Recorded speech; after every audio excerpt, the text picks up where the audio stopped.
Well, here's one expert, Craig Venter of the Human Genome Project. He's a biochemist, geneticist. He was involved in sequencing the first human genome. So this is from the New York Times. The concept of race has no genetic or scientific basis, said J. Craig Venter in June 2000, standing beside President Bill Clinton to announce the completion of the first draft of the human genome sequence. And in another article, he's quoted as saying, race is a social concept, not a scientific one. Great. Well, that's one expert. Here is another expert, Jerry Coyne, who's an evolutionary biologist at the University of Chicago. This is from his blog, his blog, Why Evolution is True. In my own field of evolutionary biology, races of animals are morphologically distinguishable populations that live in allopatry, i.e. geographically separated. Blah, blah, blah. Under that criterion, are there human races? Yes. As we all know, there are morphologically different groups of people who live in different areas, though those differences are blurring due to recent innovations in transportation that have led to more admixture between human groups. Here's another person who ought to know what he's talking about, Timothy Caulfield, who's a Canada Research Chair in Health Law and Policy at the University of Alberta. And this is an article that appeared on March the 23rd, 2018. More important, we shouldn't forget that the concept of race is a biological fiction. The crude racial categories that we use today, black, white, Asian, etc., were first formulated in 1735 by the Swedish scientist and master classifier Carl Linnaeus. While his categories have remained remarkably resilient to scientific debunking, there is almost universal agreement within the science community that they are biologically meaningless. They are, as is often stated, social constructs. Just a quick note on that terminology of social constructs or social construction.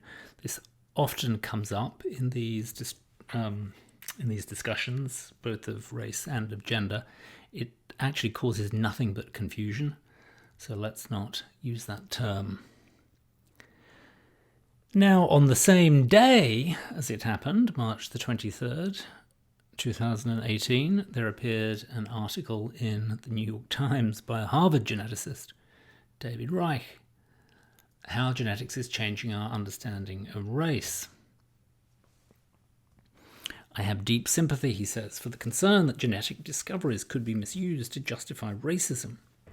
But as a geneticist, I know that it is simply no longer possible to ignore average genetic differences among races. Now, this is not to say that Reich thinks that ordinary racial categories, black, white, Asian, and so on, are biological. But on Reich's view, these ordinary racial categories do not appear to be, in Caulfield's phrase, biologically meaningless.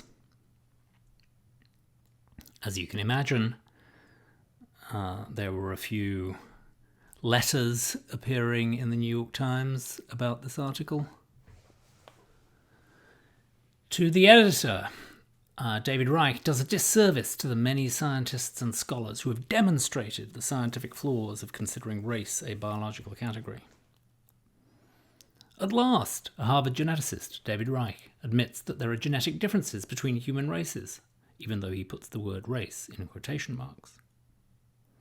Despite David Reich's explicit support for equality in matters of human variation, his essay emphasizing biological differences among humans based on modern genetics is troubling to me as a cultural anthropologist and a clinical psychologist.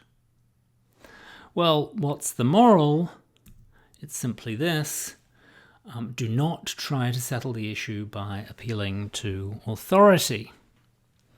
Motivated reasoning, where one contrives to support a conclusion that one is antecedently committed to holding, is a clear danger and even the very best credentialed authorities disagree. As with most of the questions raised in this class, you will just have to think these issues through for yourself. This course is not telling you what to think on any philosophical issue, not just this one. What we're trying to do instead is teach you how to think.